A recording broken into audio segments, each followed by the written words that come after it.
Ever wonder what happens behind the scenes when a beloved international show gets an American makeover?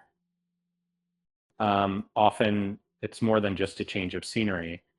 Um, it's a complete overhaul, sometimes involving a surprising shift in who leads the story. Let's dive into the fascinating and sometimes frustrating world of TV reboots where original minority leads were replaced with white actors. Um, Television networks are always on the lookout for the next big hit, and often that means looking overseas. Adapting like successful shows from other countries can be a smart move, um, but it also presents a challenge: how to make the story resonate with an American audience. Um, and unfortunately, the answer has sometimes been to change the very people at the heart of the narrative. And um, The Good Doctor, 2017 to 2024, began life as a South Korean series starring Ju-won. Uh, the show followed a brilliant pediatric surgeon with autism. When adapted for American audiences, Freddie Highmore took on the role, retaining the core story but altering the lead's ethnicity. The series became a long-running success for ABC. Uh, Showtime's Homeland 2011-2020 was based on the Israeli series Prisoners of War. The original show focused on soldiers returning home after years of captivity. In the American adaptation, Damian Lewis took the lead, shifting the narrative's focus from the Israeli-Palestinian conflict to the war on terror. HBO's In Treatment, because of 2008 to 2021, adapted the Israeli series B-Typal. The original featured Asi Dayan as a therapist. Gabriel Byrne took over the role for the American version, maintaining the show's unique format, but altering the cultural context. Deborah Messing starred in NBC's The Mysteries of Laura, and an adaptation of the Spanish series Los Misterios de Laura. The original series featured Spanish actress Maria Pujalte. Uh, the American reboot moved the action to New York City and cast a white lead happer.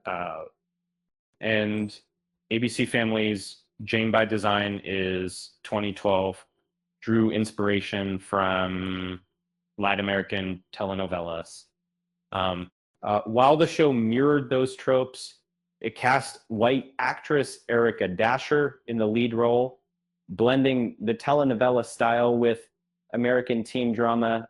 CBS's Hostages, 2013-2014, was adapted from an Israeli series before the original even aired.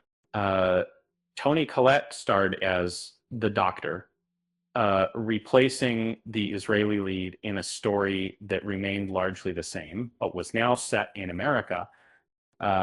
The short-lived ABC drama Killer Women 2014 was based on an Argentine crime anthology series.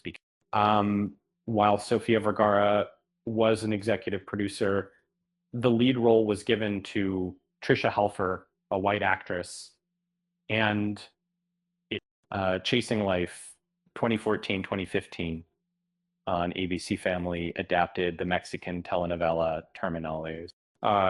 Italia Ricci played the lead, keeping the emotional core of the story, but changing the setting and ethnicity.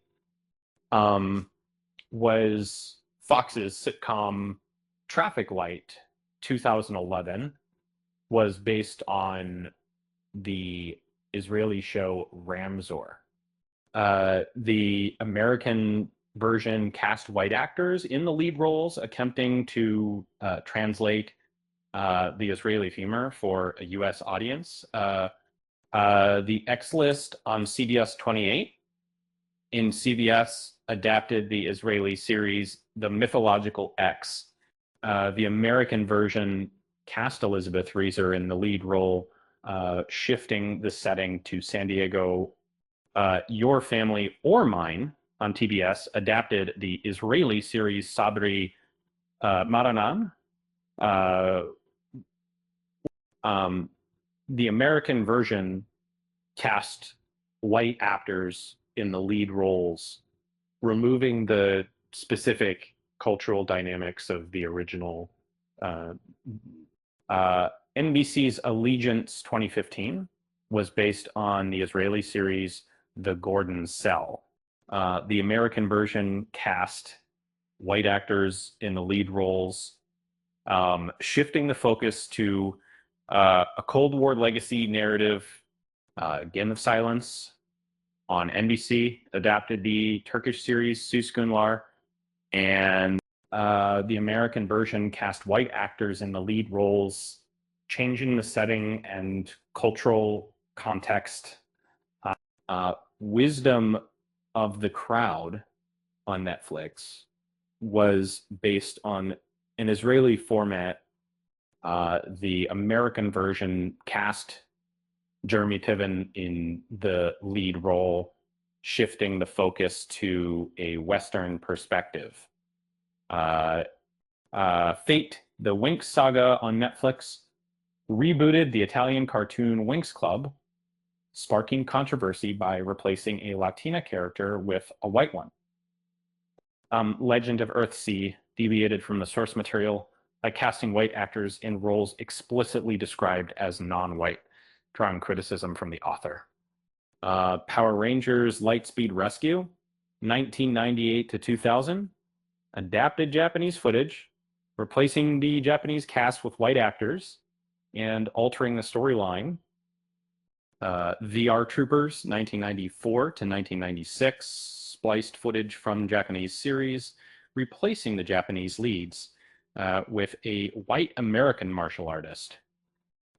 Big Bad Beetleborgs, 1996, 1998, adapted Japanese footage, rewriting the scripts, and replacing the Japanese characters with Western personalities.